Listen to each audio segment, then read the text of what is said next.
It was New Year's Eve 2019 when health officials in China admitted they had a problem. Health authorities have activated their most serious response level after an outbreak of a new type of viral pneumonia in central China. A rapidly growing number of people were developing a dry cough and fever before getting pneumonia. And for some, it turned fatal.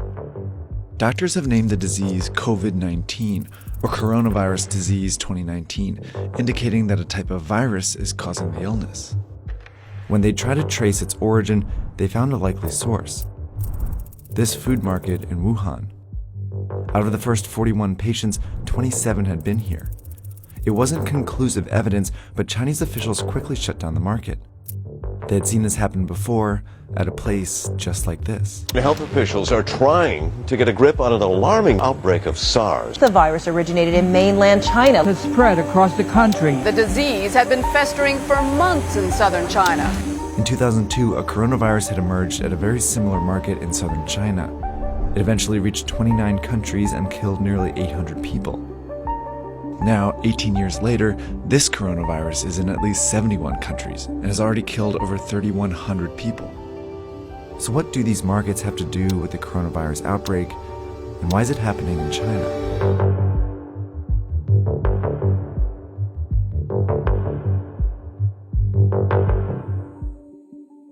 A lot of the viruses that make us sick actually originate in animals. Some of the viruses that cause the flu come from birds and pigs. HIV/AIDS comes from chimpanzees. The deadly Ebola virus likely originates in bats. And in the case of the 2019 coronavirus, there's some evidence it went from a bat to a pangolin before infecting a human. While viruses are very good at jumping between species, it's rare for a deadly one to make this journey all the way to humans. That's because it would need all these hosts to encounter each other at some point. That's where the Wuhan market comes in. It's a wet market. A kind of place where live animals are slaughtered and sold for consumption. It was not a surprise at all, and I think that it was not a surprise to many scientists. Peter Li is a professor and expert on China's animal trade. The cages stack about one over another. Animals at the bottom are often soaked with all kinds of liquid, animal excrement, pus, blood, or whatever the liquid they're receiving from the animals above. That's exactly how a virus can jump from one animal to another. If that animal then comes in contact with or is consumed by a human, the virus could potentially infect them. And if the virus then spreads to other humans, it causes an outbreak. Wet markets are scattered all over the world, but the ones in China are particularly well known because they offer a wide variety of animals, including wildlife. This is a sample menu reportedly from the market in Wuhan. These animals are from all over the world, and each one has the potential to carry its own viruses to the market. The reason all these animals are in the same market is because of a decision China's government made decades ago. Back in the 1970s, China was falling apart. Famine had killed more than 36 million people, and the communist regime, which controlled all food production, was failing to feed its more than 900 million people.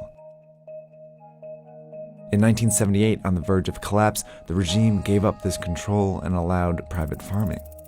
While large companies increasingly dominated the production of popular foods like pork and poultry, some smaller farmers turned to catching and raising wild animals as a way to sustain themselves.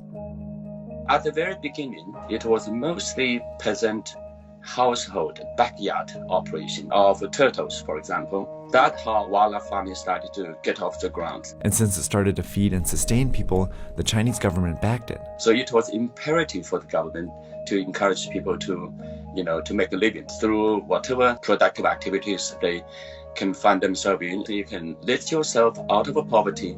No matter what you are doing, that's okay. But then in 1988, the government made a decision that changed the shape of wildlife trade in China. They enacted the Wildlife Protection Law, which designated the animals as resources owned by the state and protected people engaged in the utilization of wildlife resources. That's one of the most devastating problems of the law, because if you designate the wildlife as a natural resource, that means it is something you can use for human benefits. The law also encouraged the domestication and breeding of wildlife. And with that, an industry was born. small local farms turned into industrial-sized operations. For example, this bear farm started with just 3 and eventually grew to more than 1,000 bears. Bigger populations meant greater chances that a sick animal could spread disease. Farmers were also raising a wide variety of animals, which meant more viruses on the farms. Nonetheless, these animals were funneled into the wet markets for profit. While this legal wildlife farming industry started booming, it simultaneously provided cover for an illegal wildlife industry. Endangered animals like tigers, rhinoceroses, and pangolins were trafficked into China. By the early 2000s, these markets were teeming with wild animals when the inevitable happened. The latest on the deadly SARS virus, the worldwide death toll up again today. China has reported more than 1,400 cases of infection nationwide. It is what health officials have feared all along. In 2003, the SARS outbreak was traced to a wet market here in southern China. Scientists found traces of the virus in farmed civet cats. Chinese officials quickly shut down the markets and banned wildlife farming. But just a few months after the outbreak, the Chinese government declared 54 species of wildlife animals, including civet cats, legal to farm again.